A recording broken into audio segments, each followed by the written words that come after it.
Good morning, everyone. So, we are continuing with our Indian Penal Code multiple choice question series, and here we are with set number 4. Hope you have seen set number 1, 2, and 3, and you're practicing the questions. So, keep your bare act with yourself and take a pencil in your hand so that you can mark the answers and the explanations. Without wasting any much time, let's begin with the first question for today. Which of the following is not specified to be the common object of an assembly to make it unlawful under Section 141 of Indian Penal Code? So the correct answer is none of the above. All these three: oversawing the government or its officer, resistance to the legal process, C. Forcible possession or dispossession of property. All these three are not mentioned per se in Section 141 of IPC. So the correct answer will be option D. So next question. A takes a camera belonging to B out of his possession and without his consent with the intention of keeping it until he gets a reward from the B for its restoration. A is guilty of, now you have to select the correct option. So the correct option will be theft. It will not be criminal misappropriation, extortion, or cheating. It will be theft because it completes all the ingredients that are mentioned for theft. It is a movable property. The property has been taken out of the possession without the consent and it was done dishonestly. So the correct answer will be theft.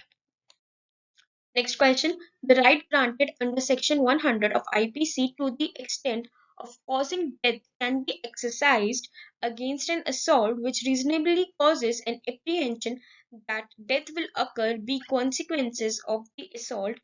The above rule has been explained by the Supreme Court in which of the famous cases? You don't have to muggle upon all the cases, but few important cases you should remember always. And the correct answer for this question is Amjad Khan versus State.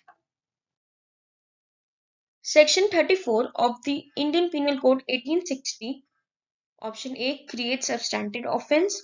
Option B is the rule of evidence. Option C, both A and B. Option D, neither A or B. So the correct answer is the rule of evidence. We have practiced a lot of questions on section 34 and 149. So I think till now you have got the difference between them and you can easily attempt the questions. Next question. The law on the private defense in India is same as in England, or it is narrow than in England, or it is wider than in England. So the correct statement will be it is wider than the one which is given in the England. The next question. An act not intended to cause death done by consent in good faith for person's benefit is a general defense under. This is a section based question. I try to keep section based question also in the practice session so that you don't miss to revise the sections. So section 88 will be the correct answer. It deals with the good faith as a general exception. Now comment below what section 76 and 96 deals with.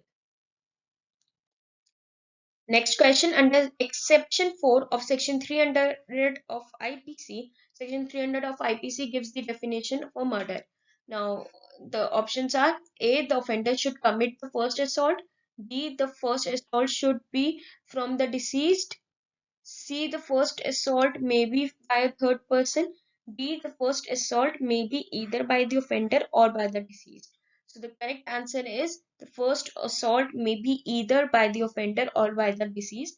I will recommend you all to go through exception 4 of section 300 once and read your Where Act. In a conspiracy, all the persons must commit an offense. All the persons must act simultaneously.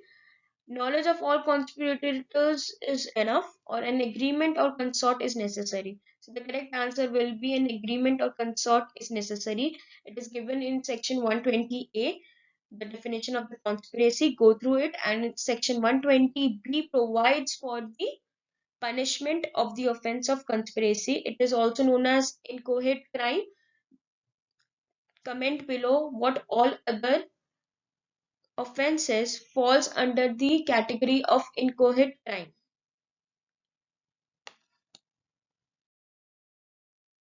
A person who causes bodily injury to another who is laboring under a disorder, disease, or bodily infirmity, and thereby accelerates the death of that other, shall be deemed to have caused his death by virtue of.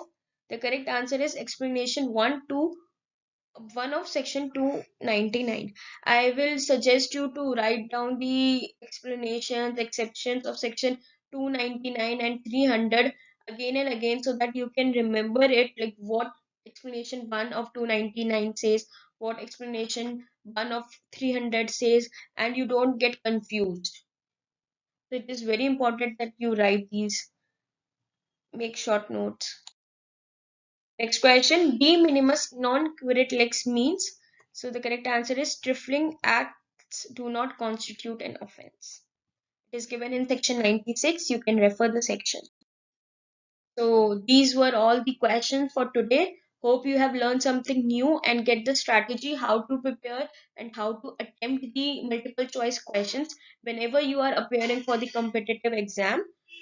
Take care, keep learning, keep revising your WHERE acts. Thank you.